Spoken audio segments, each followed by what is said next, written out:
আমাদের দেশে কিন্তু আসলে দুই ধরনের হিন্দুরা আছে।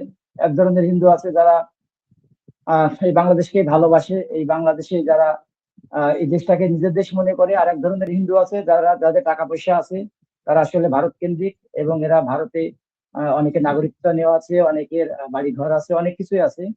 তো এই যে ভারতীয় যে হিন্দু আর এই যে আমাদের দেশপ্রেমিক যে হিন্দু, এর ভিতরে যে পার্থক্যটা সেটা আছে যে আসলে যারা দেশপ্রেমিক হিন্দু আছে এদের আওয়াজ কম, এদের আওয়াজ নেই, কিন্তু যারা ভারতীয় হিন্দু এদের আওয়াজটা বেশি।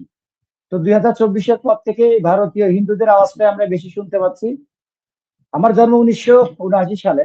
তো আমার জন্মের পর থেকে আমি দেখে এসেছি যে আসলে বাংলাদেশে হিন্দু, মুসলমান, বৌদ্ধ, খ্রিস্টান, এই যে একটা মিলনের দেশ, এই দেশে আসলে আমি কখনোই কোনো বিভাজন দেখি নাই। আমি স্কুলে পড়ছি, কলেজে পড়ছি, বিশ্ববিদ্যালয়ে পড়ছি, চাকরি করছি, এখনো জীবন কাটাচ্ছি মুসলমানদের সাথে মিলেমিশে কাটাচ্ছি।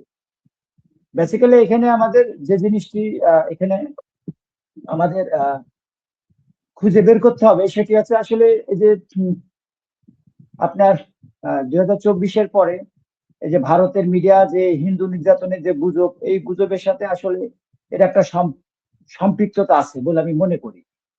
এটা আসলে এর বাইরে না। আপনার একটা জিনিস হচ্ছে যে আমাদের দেশে কিন্তু আসলে দুই ধরনের হিন্দুরা আছে। এক ধরনের হিন্দু আছে যারা এই বাংলাদেশকে ভালোবাসে, এই বাংলাদেশে যারা এই দেশটাকে নিজের দেশ মনে করে। আর এক ধরনের হিন্দু আছে যারা, যাদের টাকা পয়সা আছে, তারা আসলে ভারত কেন্দ্রিক, এবং এরা ভারতে অনেকের নাগরিকত্ব নেওয়া আছে, অনেকের বাড়ি ঘর আছে, অনেক কিছুই আছে।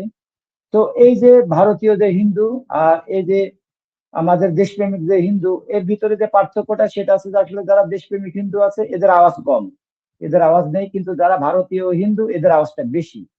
তো 2024-এর পর থেকে ভারতীয় হিন্দুদের আওয়াজটা আমরা বেশি শুনতে পাচ্ছি। আর এখানে আসলে পলাশবাড়িতে যে মন্দিরটা, এই মন্দির নির্মাণের পেছনে যে আহ, মূল কারিগর হরিদাস, আসলে হরিদাসের প্রোফাইল যদি আমরা বিশ্লেষণ করি তাহলে হরিদাসের সাথে ভারতের একটা কানেকশন আমরা দেখতে পাই।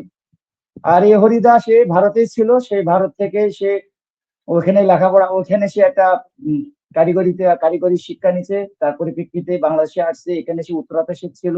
আর সেখানে সে মেকানিকের কাজ করছে। পরবর্তীতে সে যে বাসায় থাকতো সেখানকার এক মুসলমান মেয়েকে বিয়ে করে, যার বাড়ি আছে ময়মনসিংহের ফুলবাড়িয়া, সেখানে সে তাহিদ ইসলাম নাম ধারণ করে, এবং সে প্রতারণার মাধ্যমে অনেক টাকা পয়সা অর্জন করে। ফুলবাড়িয়াতে তার একটা, সেখানে একটা রিসোর্ট পার্কও আছে। তো সব মিলে আসলে এই যে রাম মন্দির যে নির্মাণ করতে গেছে, সে নিজেই তো একজন সে সমালোচিত ব্যক্তি। আর এখানে আরেকটা বিষয় হচ্ছে যে রাম মন্দির নির্মাণের পরে উদ্বোধন করছে রাজশাহীর ভারতীয় উপ হাই কমিশনার। তো এখানে আসলে বাংলাদেশে কি আর কোনো হিন্দু নেই যে এখানে আপনার ভারতীয় উপ হাই কমিশনারকে আনতে হবে? পাশাপাশি আর একটা বিষয় আছে যে এই যে প্রজেক্ট আমি দেখলাম, হচ্ছে প্রায় 100 কোটি টাকার প্রজেক্ট। আপনার মন্দির, তারপর এখানে আপনার যে মূর্তি তৈরি করা হয়েছে, বা শিব মূর্তি তৈরি করা হয়েছে, আবার এই যে আপনার রাম মূর্তি তৈরি করতে, সব মিলে প্রায় 100 কোটি টাকার প্রজেক্ট। এই যে 100 কোটি টাকা, আসলে এই টাকার উৎস কোথায়? তারপরে আপনার যে জিনিসটা সেটি আছে যে হরিদাস, যেটা আমি দেখলাম মিডিয়াতে, সোশ্যাল মিডিয়াতে, সেটা হচ্ছে তার বাবা, সে নাকি বৃদ্ধাশ্রমে থাকে। তো যার প্রজেক্ট 100 কোটি টাকা, তার বাবা কেন বৃদ্ধাশ্রমে থাকবে? এটা একটা প্রশ্নের বিষয়। আর একটা বিষয় হচ্ছে তার 3 ভাই, তারা নাকি ভারতে থাকে, ভারতের নাগরিক।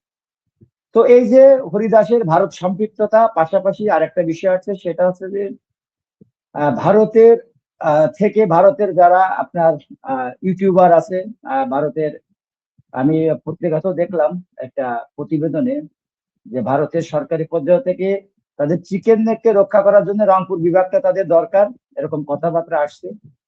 এই যে কথাবার্তা আসা, আর এর সাথে হরিদাসের 100 কোটি টাকার প্রজেক্ট, আসলে এগুলো সবই মনে করেন যে আপনার কি বলা যায় এটাকে, এটা রহস্যের মধ্যে আছে। তো আমি মনে করি এটা আসলে সরকারের দায়িত্ব ছিল, কিন্তু সরকার আসলে সেই দায়িত্বটা সেভাবে সে পালন করে নাই। বা যারা গোয়েন্দা আছে, যারা আছে, তাদের দায়িত্ব কিন্তু এটা, এটা কিন্তু আমাদের সাধারণ হিন্দু মুসলমানের বিষয়টি না। তো এই যে আসলে ভারত সম্পৃক্ততা আর এই যে মূর্তি নির্মাণ, তো আসলে ভারত সম্পৃক্ততা, মূর্তি নির্মাণ, এটাকে কেন্দ্র করে কিন্তু মূল ইস্যুটা শুরু হয়েছে। এখানে যে মূর্তি নির্মাণ করা হচ্ছে বলেই যে মুসলমান সম্প্রদায়ের মানুষ তারা উগ্র মানে একটা তারা যেটা বাধা দিচ্ছিল ব্যাপারটা কিন্তু সেরকম ছিল না। আসলে বাংলাদেশে কিন্তু প্রতিটা পাড়ায় মহল্লায়, আপনি শহরে গ্রামে গঞ্জে আপনি দেখবেন মন্দিরের কিন্তু অভাব নাই। আমার গ্রামেও এরকম মন্দির আছে। এখানে কিন্তু বিভিন্ন পূজা হচ্ছে, বিভিন্ন মূর্তি তৈরি করা হচ্ছে, এখানে সব ধরনের কার্যক্রমে কিন্তু চলছে, কিন্তু কখনো কোনো মুসলমান সম্প্রদায়ের মানুষ কিন্তু এটা নিয়ে কিন্তু কখনো আপত্তি তোলে নাই। পাশাপাশি ওই যে আমার পূর্বের যে বক্তা উনি যে বললেন যে এবারে তারা কিন্তু অনেকে মাদ্রাসা ছাত্র বা জামাত ইসলাম আছে, বিএনপি লোকজন আছে, তারা একটা ষড়যন্ত্র রোধ করার লক্ষ্যেই তারা মন্দির পাহারা দিয়েছিল। তার অর্থটা এটাই যে আসলে এখানে তো তারা তো মন্দিরের বিপক্ষে না, তারা মূর্তির কিন্তু বিপক্ষে না, তারা পক্ষে আছে। কিন্তু আসলে কেন এটা বিপক্ষে যাচ্ছে? বিপক্ষে যার কারণটা হচ্ছে এখানে ভারতের একটা ষড়যন্ত্রের ইন্ধন পাওয়া যাচ্ছে, একটা গন্ধ পাওয়া যাচ্ছে, যার কারণে কিন্তু এখন বাংলাদেশের, যেহেতু আমরা বাংলাদেশকে ভালোবাসি, দেশ আমার, এদেশের সার্বভৌমত্ব স্বাধীনতা রক্ষা করার দায়িত্ব আমাদের। আমরা জীবন বাজি রেখে হলেও আমাদের স্বাধীনতা সার্বভৌমত্ব রক্ষা করতে হবে। এই যে স্বাধীনতা সার্বভৌমত্ব রক্ষার যে প্রশ্নটা, এই প্রশ্ন রক্ষা করতে গিয়ে যখন ভালো মানুষ আসছে, ভালো মানুষের ভিতরে খারাপ মানুষ আছে। মুসলমান সম্প্রদায়ের সবাই যে ভালো মানুষ তা না। এই যে মব মব সৃষ্টি হলো, মবে যে লুটপাট হলো, আসলে মব যারা তৈরি করছিল বা যারা আসলে, এটা তো মব বলা যায় না, এটা হচ্ছে যে একজন অন্যায় করেছে, তার শাস্তি হচ্ছে না, তার শাস্তি দেওয়ার লক্ষ্যে সাধারণ মানুষ সেখানে প্রতিবাদ জানাইছে। সাধারণ মানুষ তার যাতে শাস্তি হয় সেজন্য তারা একত্রিত হয়েছে, একত্রিত হয়ে তারা শাস্তির ব্যবস্থা করার চেষ্টা করেছে। এই যে চেষ্টা, এর মধ্যে কিন্তু লুটপাট হয়েছে, এর মধ্যে কিন্তু অনেক ধরনের অন্যায় কাজ হয়েছে। তো এখানে কিন্তু ভালো মানুষের ভিতরে খারাপ মানুষ ঢুকে যায়, খারাপ মানুষ ঢুকে তারাই কিন্তু ব্যক্তি স্বার্থ হাসিলের জন্য তারা কিন্তু অনেক ধরনের খারাপ কাজ করে। কিন্তু বেসিক্যালি এখানে তখন আর চিহ্নিত করা যায় না যে আসলে কে খারাপ কে ভালো, তখন এভারেজেই সবার উপরে দোষটা চলে আসে। তো দাদা বেসিক্যালি আমি এই একটু এক ব্যাপারটা মিনিট, গুলো দাদা আসলে আমি আমি একটু একটু কারেকশন দেই, কারেকশনটা হলো শিওর আপনি শিওর। জি আপনি একটু বলেছেন যে মাদ্রাসার ছাত্ররা জামাত ইসলামী বিএনপির অনেক ভাইরা মূর্তি পাহারা দিয়েছে, তারা মূর্তির বিপক্ষে না। এই কথাটা আসলে সঠিক না। মূর্তির বিপক্ষে না, এটার একটা ব্যাখ্যা দেওয়া দরকার, না নতুবা একটা ভুল বোঝাবুঝি হবে। ইসলাম ধর্মের সাথে মূর্তির একটা সংঘর্ষ আছে। যারা এক ঈশ্বরে বিশ্বাসী তাদের সাথে মূর্তির একটা সংঘর্ষ আছে, তারা কখনোই মূর্তির পক্ষে না। বাট আমরা হিন্দু ভাইয়েরা তাদের মন্দিরের ভিতরে পূজা করবে, তারা হিন্দু ভাইয়েরা তাদের মন্দিরে মূর্তি নির্মাণ করবে, এটার বিপক্ষে না। ঠিক আছে? বিষয়টা হবে এরকম যে হিন্দু ভাইয়েরা তারা তারা তাদের মন্দিরে পূজা করবে, তারা মন্দিরে তারা মূর্তি নির্মাণ করবে। কোন মুসলমান এই জায়গায় দ্বিমত পোষণ করতে পারবে না। রাষ্ট্র তাদেরকে সিকিউরিটি দেবে এবং এই জায়গায় কেউ হস্তক্ষেপ করার কোনো সুযোগ নেই। বাট ঢালাওভাবে এটা বলা যাবে না যে মুসলমানরা মূর্তির বিপক্ষে না। কেন মূর্তির বিপক্ষে থাকতে হবে? কেন একটা হচ্ছে শিরক আর একটা হচ্ছে তাওহীদ। প্রত্যেকটা ধর্মের আলাদা কিছু প্রিন্সিপাল আছে। আপনার ধর্মের কিছু প্রিন্সিপাল আছে, আমার ধর্মেরও কিছু প্রিন্সিপাল আছে। আমার যেরকম আপনার ধর্মে পূজা আপনার হচ্ছে ইবাদত, আর আমার ধর্মে হচ্ছে এটা শিরক, এটা গুনাহ। কাজেই মুসলিমরা এই জায়গাটায় তারা হস্তক্ষেপ করবে না যে ভিন্ন ধর্মের যারা আছে তারা তাদের জায়গা থেকে তারা তাদের ধর্মীয় উৎসব পালন করবে, এখানে হস্তক্ষেপ করবে না। এইটার বিপক্ষে না। বাট যদি ধন্যবাদ। সামগ্রিকভাবে বলা এখন হয় বিষয়টা যে হচ্ছে যে মূর্তির বিপক্ষে, আসলে আমি আমি যেটা বলতে চাইছি সেটা হচ্ছে আসলে মন্দির পাহারা দেওয়া, এবং মন্দির পাহারা দিতে গেলে মূর্তির বিষয়টা চলে আসে। আর দ্বিতীয়ত হচ্ছে আপনি যদি ধার্মিক হয়ে থাকেন তাহলে প্রকৃত ধার্মিক যে সে প্রত্যেকটা ধর্মকে সে সম্মান করে।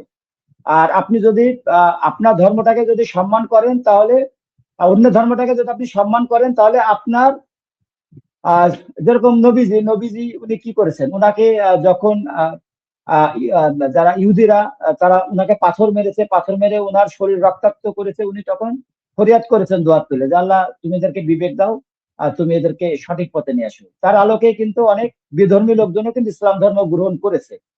তো ধর্মের ব্যাখ্যাটা আসলে অনেক গভীরের বিষয়। তো আমি মনে করি ধর্ম হচ্ছে মানুষের হৃদয়ের অনুভূতি, আর এই হৃদয়ের অনুভূতিটা মানুষের হৃদয়ে থাকা উচিত। তো আমি মনে করি যে আপনি আপনার ধর্মটাকে যেমন সম্মান করেন, আমিও আপনার ধর্মটাকে সম্মান করি। তো আসলে মূর্তি পূজার শিরিক বা মূর্তি পূজার বিষয়, এটা নিয়ে আমরা আলোচনা করব না, আমরা যে মূল আলোচনা আছে আমরা সেটাতে যাচ্ছি।